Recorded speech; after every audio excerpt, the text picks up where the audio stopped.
Alone Together by David A. Simpson. Narrated by Eric A. Shellman. Her breathing was ragged as she sat down beside me on the steps outside the back door of the makeshift club in the warehouse. I could smell her sweat. She was fresh from the mosh pit. I didn't look over. I wasn't interested. I had problems of my own. I'd been outside the barricades. I'd seen my whole unit wiped out, my friends torn to shreds. I'd seen the innumerable hordes of the undead screaming after us as we fled to the end of the island. They were unstoppable, unrelenting, uncountable. They flowed like a river over every obstacle they came across, leaving everyone and everything dead in their wake. I stared into my mug of beer. I don't know how long we sat apart, yet together. It was late September on Long Island, and the night air was chilly. Time passed. Her sweat cooled, and a hazy steam rose off of her. She said nothing, and slowly her panting breaths returned to normal, winding down from the violent thrash dancing she'd been doing.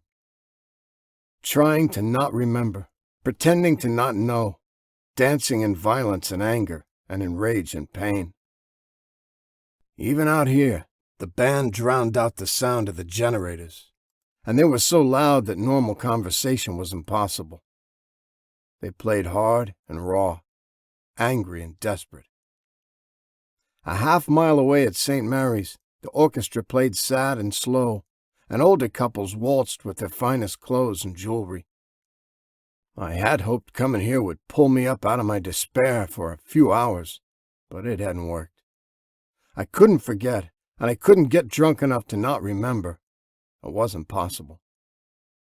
I had been with my National Guard unit on the weekend of live fire training, living off of MREs, beef jerky, and candy bars. We got to pretend we were real soldiers every fall, when we would camp out at the local gun range and do our annual weapons qualifications. The silence between us was nice. It wasn't strained or uncomfortable like some silences are. She knew the truth. I knew the truth. Hell, the whole town knew the truth. There was no place left to go. We were on the edge of the ocean, and the last of the boats, overloaded and sitting low in the water, were gone. The walls we threw up as semi-trucks and sandbags were 14 feet tall.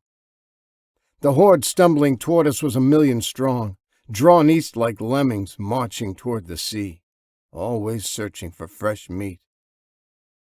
The barricade was strong.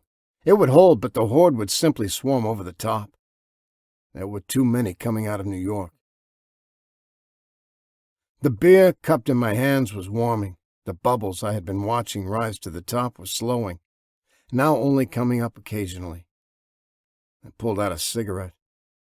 She pulled out a straight razor. I still hadn't looked over at her, and I had a feeling she hadn't looked at me since she'd sat down. She saw from my haircut and dirty uniform as she came out that I was a soldier. One of the very few that were left. One of the very few who had retreated back to this quiet little town at the very tip of Long Island, surrounded by the ocean. I was one of the very few that managed to outrun the horde as they lost interest in the Humvee. They would rather chase a person fleeing on foot than the metal box. When I arrived, I had no more ammo and no extra guns. I only had tales of an incalculable number of the undead, slowly making their way east. They would be here by morning. Once the first wandering zombie found its way to the barricade and sensed we were here, it would start up with that ungodly keening scream they do. It would call the others and they would come on the run. Earlier that evening, the whole town had sat around and listened to the radios. An army sergeant told them the new government was rebuilding in Oklahoma. He asked everyone to get there if they could. It was too late for the people at the very tip of the island.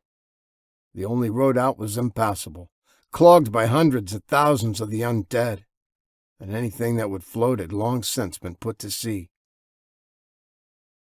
Her tangled mass of black hair obscured her face completely as she mimicked my casual slope-shouldered stoop, elbows on knees, hands forward. only mine held a beer. Hers held a razor. I put the lighter to my cigarette, and she still didn't move, just stared at the surgical steel in her hands. She turned her wrist towards me, and I saw the scars of prior attempts. Horizontal and vertical, but not deep enough. Scars of one who had lost her nerve. Scars of one not quite fully committed. The blade glinted in the harsh sodium lights, and the pounding bass was relentless as the band played like it was the last time they ever would. The people in this nothing club, in this nowhere town, were counting down the minutes and living each one to its fullest. She moved the blade slightly towards me, holding it in her open palm. Her head still hung. An offering.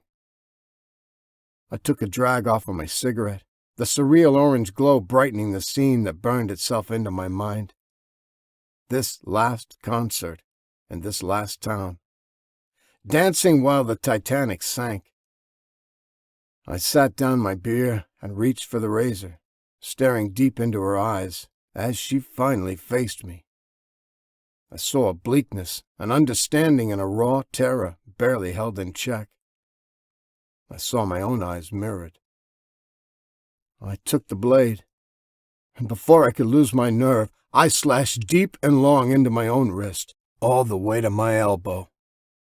My eyes never left hers. I smiled, silently thanked her for showing me a way. Her silent eyes were begging me to take her with me. The blade flashed again under the lights, and we sat side by side, leaning into one another, our lives flowing warm down the stairs. Alone. Together.